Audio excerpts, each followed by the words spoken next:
दृष्टि जी, हम लोग लगातार कांग्रेस की बात कर रहे हैं, सवाल वही ये जो हालत हो गई है, क्यों हो गई कांग्रेस? देखिए, मैंने सभी को सुना अभी, ठीक है? सब अपनी-अपनी बातें कर रहे थे, that's all well and good. Zero से शुरुआत करनी थी, पार्टी को ग्राउंड अप से बिल्ड करना था, तभी 400 सीट्स पे हमने चुनाव लड़ा।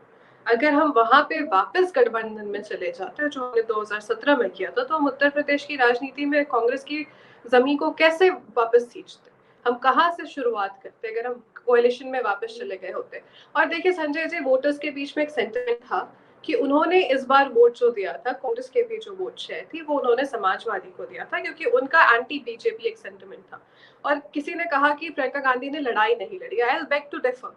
प्रियंका गांधी जी ने जितनी मेहनत करी, जितनी लड़ाई करी, उसका फायदा अखिलेश यादव को हुआ, क्योंकि अखिलेश यादव ने किया क्या 4 वर्षों में? कितनी बार वो जनता के लिए सड़कों पे उतरे? क्या वो कोविड काल में यहाँ मौजूद थे? जनता के लिए वो मौजूद थे? क्या सीए एनआरसी में वो यहाँ मौजूद थे? नहीं थे। कोई लड़ा आम जनमानस के लिए, उत्तर प्रदेश की महिलाओं के लिए, बच्चों के लिए, उनकी शिक्षा को लेकर, उनके स्वास्थ्य को लेकर। एनएसयूआई कांग्रेस लड़ी, प्रियंका गांधी लड़ी। यहाँ पे यूथ कांग्रेस के द्वारा राहुल गांधी जी के नेतृत्व में ऑक्सीजन घर घर पहुंचाया, कोविड काल में पहुंचाया। तो सिर्फ 4 महीने पहले की ये बात नहीं है, पिछले 4.5 वर्षों से काम किया गया, जनता के लिए हम खड़े रहे। और जीरो से शुरुआत इसीलिए की ताकि हम आगे बढ़े, कांग्रेस को यहाँ री इन्वेंट कर सके। जैसे कि सुशील दुबे जी ने कहा कि जमीन अब खाली हो गई, पुराने मकान को ध्वस्त किया, अब मौका है उस पर एक नई इमारत बनाने का। और मैं आपकी बात से पूर्णतः सहमत हूँ कि यहाँ से हम दूसरे राज्यों से क्यों हम यहाँ पे पर्यवेक्षक बोले या उन्हें हम इंचार्ज बोले, उन्हें लाते हैं। आई एग्री टू इट कि किसी को अगर उत्तर प्रदेश की राजनीति का ज्ञान है तो वो केरल में जाके काम नहीं कर सकता। अगर आपको वहां की राजनीति से आपको बढ़त चाहिए, अगर आपको जमीनी माहौल को अंडरस्टैंड करना है, तो कांग्रेस में जो हमारे पुराने लोग हैं, जिन्होंने इंदिरा गांधी जी का दौर देखा, जिन्होंने नेहरू का दौर देखा, जिन्होंने राजीव गांधी जी का दौर देखा, उनको हमें लाना है, उनको इंचार्ज बनाना है। उनको देखना है कि वो आज जो एक नई युवा पीढ़ी कांग्रेस से जुड़ रही है, जैसे कि अभी गौरव जी ने बताया था, गर्ग जी ने जाने से पहले, कि नए नए जो आर्मी में हमारे भाई हैं वो पार्टी ज्वाइन कर रहे हैं। तो उनको गाइडेंस कौन करेगा, उनको समझाएगा राजनीति के बारे में कौन? जो हमारे कांग्रेस से पुरानी विचारधारा से जुड़े हुए लोग हैं। तो हम आज आई एक्सेप्ट कि हमसे गलतियां हुई हैं, हमने चीजों को उतने अच्छे से नहीं एनालाइज किया जितना हम कर सकते थे, वरना सिचुएशन कुछ और होती। But there are basic changes जो हम करेंगे आगे। प्रियंका गांधी जी की जितनी मेहनत है उसके खिलाफ I will not even listen a word कि उन्होंने मेहनत नहीं की है। उन्होंने बिल्कुल की है, क्योंकि कंपैरिजन में what has Akhilesh Yadav done. और अभी मैं कोई बात आज से पहले भी मैं अभिषेक जी के साथ डिबेट में थी इन 4 PM। ये चर्चा हुई कि Mamata Banerjee is a good face for UPA, Sharad Pawar is a good face for UPA. Mamata Banerjee के कार्यकाल में अधीर रंजन चौधरी का अभी नाम आया।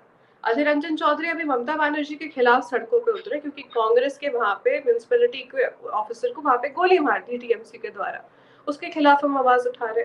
ममता बनर्जी के कार्यकाल में कांग्रेस 0 पे जरूर पहुंच गई, लेकिन बीजेपी उसी वक्त 4 से 78 पे कैसे पहुंच गई?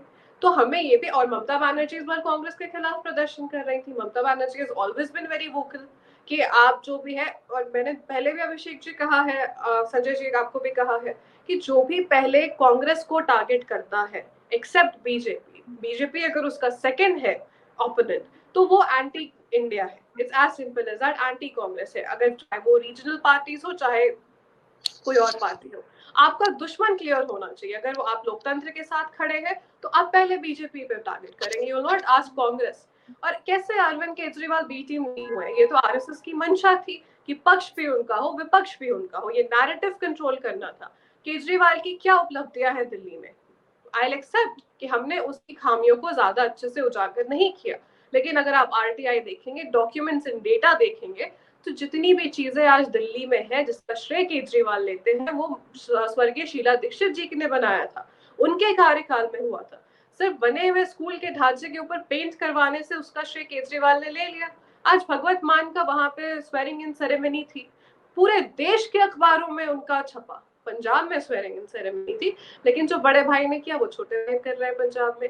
और आम आदमी पार्टी का किस चीज से जन्म हुआ था? आईएसी से हुआ था, इंडिया अगेंस्ट करप्शन आंदोलन से हुआ था।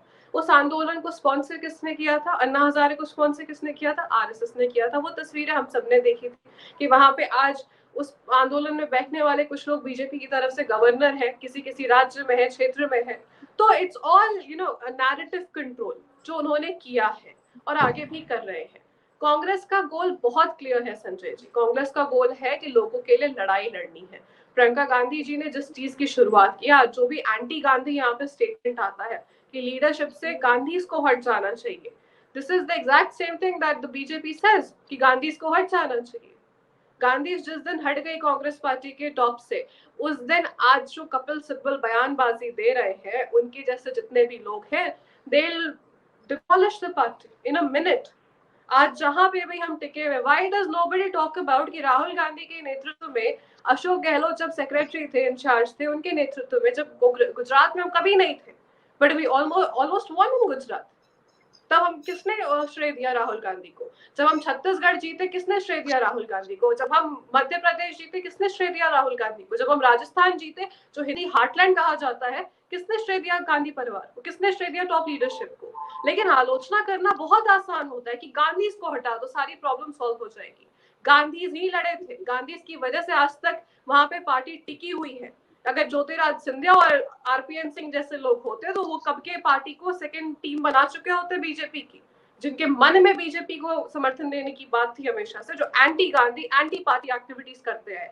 तो वो आज जो गए हैं, और मेरे नेता कोई है वो राहुल गांधी जी है, और मेरे जैसे जितने कार्यकर्ता है उनके नेता is only and only Rahul Gandhi. ये जो एंटी गांधी सेंटिमेंट है, it is a very pro BJP sentiment in sense. इस देश का कोई एक लोकतांत्रिक तौर में कोई एक विपक्ष खड़ा है तो वो कांग्रेस पार्टी है। तो ये थर्ड फ्रंट बनाना भी बंद करना है कि TMC can be an alternative, Aam Aadmi Party can be an alternative. इन सभी रीजनल पार्टीज के कंबाइंड एमएलए भी इक्वल नहीं है जितना आज कांग्रेस के हैं। अगर भाजपा के 1324 है, कांग्रेस के वहां 753 एमएलए है। देश की सबसे बड़ी विपक्षी पार्टी है तो कांग्रेस पार्टी है। तो उसको कम आंकना लोगों को बंद करना चाहिए। अगर हमने उत्तर प्रदेश में एक बाइपोलर चुनाव में कंटेस्ट किया, हमने आइडियोलॉजी पे कंटेस्ट किया, हमने जो युवाओं की बात की, हमने आम जनता की बात की, हमने नहीं कहा 80-20 की बातें, हमने नहीं मुद्दे भटकाए यहाँ पे, तो we stay true to our ideology. We started from bottom zero. हमने जीरो से शुरुआत करके, आइडियोलॉजी से शुरुआत करके अपनी लड़ाई आगे बढ़ाई, जो 24, 29, 27 आने वाले सभी चुनाव में दिखेगा। और लड़की हूँ लड़ सकती हूँ का जो कैंपेन था, अभी सुनीलम जी कह रहे थे कि गलत राजनीति थी री इन्वेंट करने की। अब नहीं करेंगे तो कब करेंगे? अगर री इन्वेंट करे तो गलत है, 2017 की तरह वापस कोएलिशन में चले जाते तो गलत था। अगर इस बार अच्छा परफॉर्म कर लेती कांग्रेस, वोट शेयर बढ़ जाते, तो शायद आज सब तारीफ कर रहे होते इस चीज की। लेकिन अगर वोट शेयर कम हुआ, आपको तो अखिलेश के साथ चले जाना चाहिए था। किसने रोका था अखिलेश यादव को आके बात करने से? हमने किया था ना 2017 में। ये बिग ब्रदर स्मॉल ब्रदर की जो बात है, हमने हमेशा स्टेट लीडरशिप को आगे बढ़ाया है, चाहे वो आरजेडी के साथ करे, चाहे वो हम समाजवादी 2017 का एग्जाम्पल ले, चाहे वो हम दूसरे राज्यों की बात करें। We are small brothers in Mahavikas Aghadi. हम जेएमएम में भी हैं, झारखंड में भी कोalition में, डीएमके में भी है, आरजेडी के साथ भी लड़े। हमने वो रोल निभाया जो हमारे लिए सूटेबल था। लेकिन देश में it can not be ruled by anybody except Congress. कोई विपक्ष का चेहरा अगर खड़ा हो सकता है, कोई बीजेपी को, आरएसएस को नाम लेके कोई टारगेट कर सकता है, तो वो कांग्रेस है। ममता दीदी वाजपेयी जी के गवर्नमेंट में थी, ममता दीदी बहुत सरकार में रही है with the support of BJP. Mamata Didi has supported BJP. So Mamta Didi is just presenting herself as an alternate option because she cannot be with BJP and compete with Modi right now. It's as simple as that. हमने सबको खड़ा किया है, और state पे अगर आपको खड़ा किया है तो सेंटर में खड़ा करने की जिम्मेदारी आपकी है। कोई आइडियोलॉजी को लेके चल सकता है तो वो सिर्फ और सिर्फ कांग्रेस है। कोई लोग कहते हैं 70 सालों में क्या हुआ? 70 सालों तक हमने इस देश के कॉन्स्टिट्यूशन को, इस देश के लोकतंत्र को, इस देश की डेमोक्रेसी को सेफ गार्ड करके रखा। इस देश में ऐसे हालात नहीं पैदा होने दिए, उत्पन्न होने दिए जो आज है। ये हमारी अचीवमेंट है, अकॉम्प्लिशमेंट है, which happened because the top helm was led by the Gandhi। चाहे वो इंदिरा जी हो, चाहे वो राजीव जी हो, चाहे वो सोनिया जी हो, और राहुल गांधी के नेतृत्व में जितना हिंदी हाथलैंड का हमारा चुनाव हो। Why does nobody talk about it? Like, मुझे तो आश्चर्य होता है, गुजरात में क्या कांग्रेस पार्टी कहीं पे थी? नहीं थी। फाइट करके ऑलमोस्ट विनिंग पोजीशन में थी because Rahul Gandhi led that. Rahul Gandhi is in Kerala, वहां साउथ से वो एमपी है। वहाँ साउथ की बात आप करें, आप झारखंड की बात करें, हिंदी हार्टलैंड्स की बात करें, कांग्रेस हर जगह लड़ती है. So I'm sorry to say if anybody says कि Congress is nowhere to be seen and they have to accept the part कि उन्हें छोटा भाई बन के रहना पड़ेगा in coalition.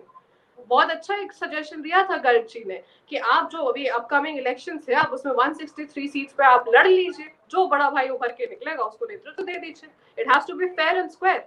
आप ऐसे नहीं कह सकते कि नहीं भाई ममता दीदी भी आ जाइए, शरद पवार भी आ जाइए, सब आ जाइए, लेकिन आप लोग लड़ लीजिए, हम पीछे खड़े हो जाते हैं. फिर स्टेट में सेंटर में फर्क क्या रह जाएगा? If everybody is going to be everywhere present तो कांग्रेस का अस्तित्व तो ऐसे ही डाउन करते हैं लोग. अभी पूरे यूपी इलेक्शन में जब कांग्रेस में प्रियंका गांधी संघर्ष कर रही थी, जब वो यहाँ लड़ाई लड़ रही थी, तो कितना बाइपोलर एनालाइज किया था सभी ने, सारी मीडिया हाउसेस ने किया था कि कांग्रेस तो लड़ाई में ही कहीं नहीं है. अगर हम जीरो से शुरुआत कर रहे हैं, जनता के मुद्दों पे लड़ रहे हैं, तो आप क्यों कह रहे हैं कि हम लड़ाई में नहीं है? और फिर आप हमसे जवाब भी मांग रहे हैं कि आप तो कहीं जीते ही नहीं, आपका वोट शेयर तो सिर्फ 20 लाख बार का जो वोट शेयर आया, that was historic in a sense, जितना कभी नहीं आया. उसको कांग्रेस पार्टी के क्या वोट शेयर्स नहीं मिले. जो वोट ट्रांसफर होना था कांग्रेस को, that went to Samajwadi because they thought he has a winning chance. तो वहां पे उनको मदद मिली with what Priyanka Gandhi did. She worked in Uttar Pradesh not from 4 months but 4 years. I'll still disagree with that. आज राहुल गांधी की बात होती है दिल्ली दरबार. Where was this Delhi Darbar when he was walking around UP के time in Bhatta Pursol? Where was this Delhi Darbar when he was walking for the Kisan from Punjab to Sansad Bhavan on the tractor जब वो चला के ले गए थे? Where was this Delhi Darbar when he was literally on the streets जब lockdown लगा था, लोगों को घर भेजने की जब बात की गई थी? तो ये नैरेटिव बंद करना चाहिए ना. I agree to disagree, Pranjan ji, agree to disagree. आज की मेरी जो सोच है, आज अगर मैं as a young person party से जुड़ रही हूँ, आज इलेक्शन के बाद अगर मैं यहाँ बैठ के पार्टी के फ्यूचर के बारे में डिस्कस कर रही हूँ, that is because we believe in Congress and what it stands for. इनकी जो आइडियोलॉजी है वो हमें आगे लेके जानी है, उसके लिए जो लड़ाई हमें लड़नी है वो हम लड़ेंगे. और आज का युवा जो व्हाट्सएप फॉरवर्ड से अभी तक भटका नहीं है, वो भी कांग्रेस पार्टी को ही चुनेगा फॉर द फाइट्स जो हमारे अभी आने वाले वक्त में हमारे सामने खड़ी है, जो चुनाव हमारे सामने खड़ा है, जो हमारे सामने अपॉर्चुनिटीज हैं. The youth of this country is going to come together. और देखिए, बहुत अच्छा एग्जाम्पल था, आज से बहुत वर्षों पहले, दशकों पहले बीजेपी की 2 सीट थी जनसंघ की, उसके बाद आज ये मेजोरिटी में है. So a fight can not be won overnight. लड़ रहा है कोई, डंके की चोट पे टिका हुआ कोई लड़ रहा है, राहुल गांधी लड़ रहे हैं.